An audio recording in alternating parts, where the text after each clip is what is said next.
Hey everyone, let's get right into this explainer on Lyme disease. If you're a medical student looking to absolutely master infectious diseases, you are in the exact right place today. This explainer is specifically designed to give you the high-yield clinical microbiology you need to crush it on the wards and on your board exams. We're taking raw clinical concepts and transforming them into a step-by-step guide to understanding everything from pathogenesis to treatment. Here's our roadmap for today. Agent and risk factors. The early localized stage. Early disseminated, late disseminated, diagnosis and treatment, and finally, prevention and prophylaxis. Let's start right at the beginning. Section 1. Agent, Transmission, and Risk, featuring Borrelia burgdorferi. All right, so the most crucial point here is understanding our agent, Borrelia burgdorferi. It's a spirochete, meaning it has this distinct corkscrew-like shape, but here's the real kicker. It has a uniquely thin cell wall. Honestly, board examiners absolutely love that structural characteristic, so make sure you lock that detail away in your memory. This little spirochete is the main culprit behind this classic zoonotic infection. Now, Lyme disease doesn't just spontaneously appear out of nowhere. It requires an entire ecological web to get to us. The spirochete actually thrives in a rodent reservoir, specifically the white-footed mouse.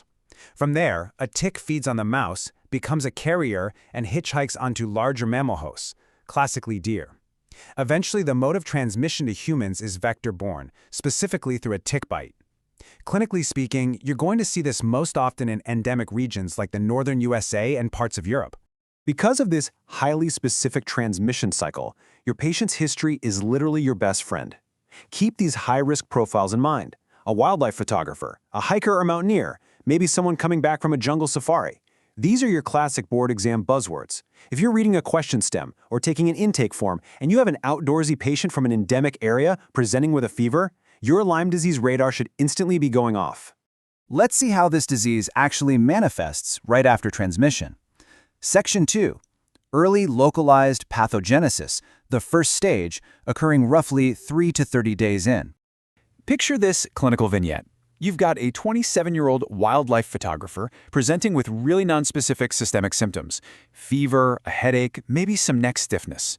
But then you do the physical exam and find the smoking gun. Right there on the forearm is a red spreading rash with a completely clear center.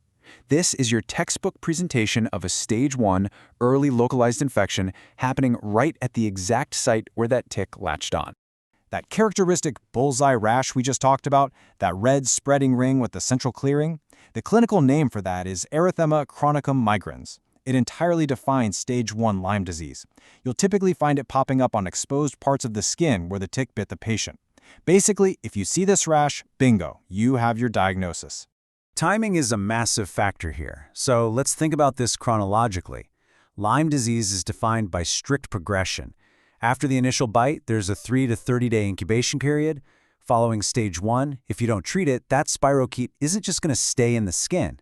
Over a few weeks to months, it transitions into stage 2, early disseminated.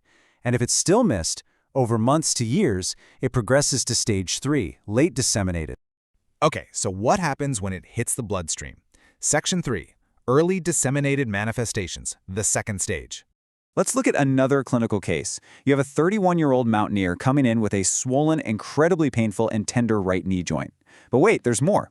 A deeper neurologic and cardiac exam reveals right-sided Bell's palsy, left-sided foot drop, and an elevated PR interval on their ECG.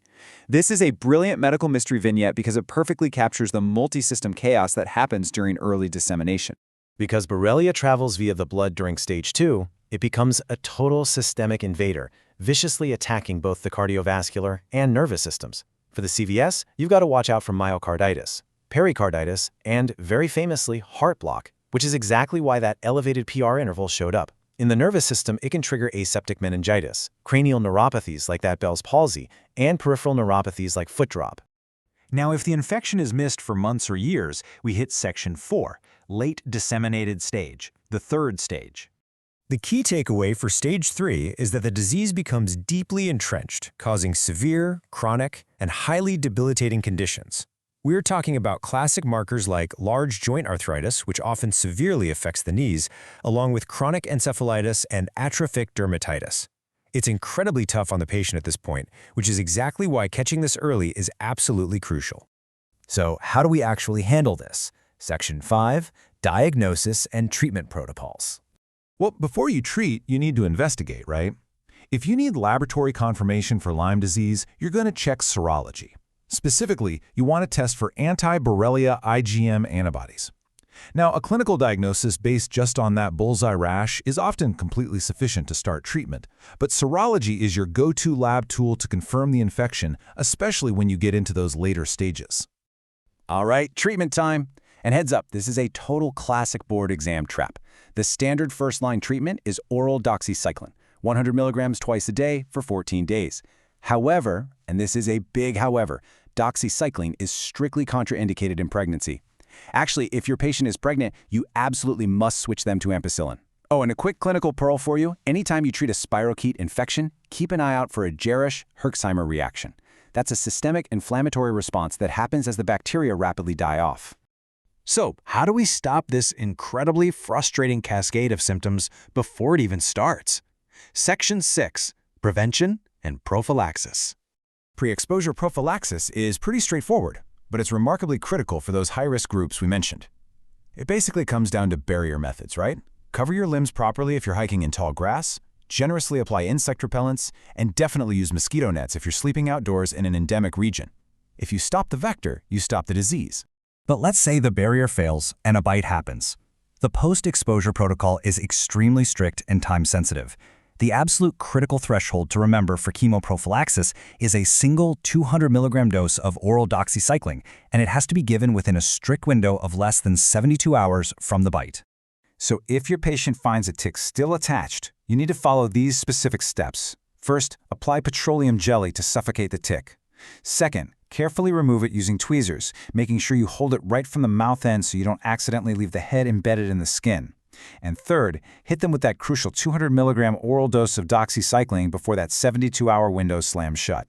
This is how you stop the spirochete from establishing an infection.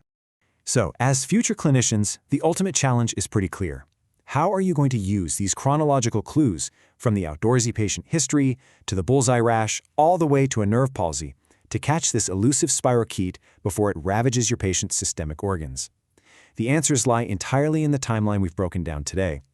Trust your clinical suspicion, remember these hallmarks, and you are going to be incredibly well prepared for the wards, the boards, and your future patients.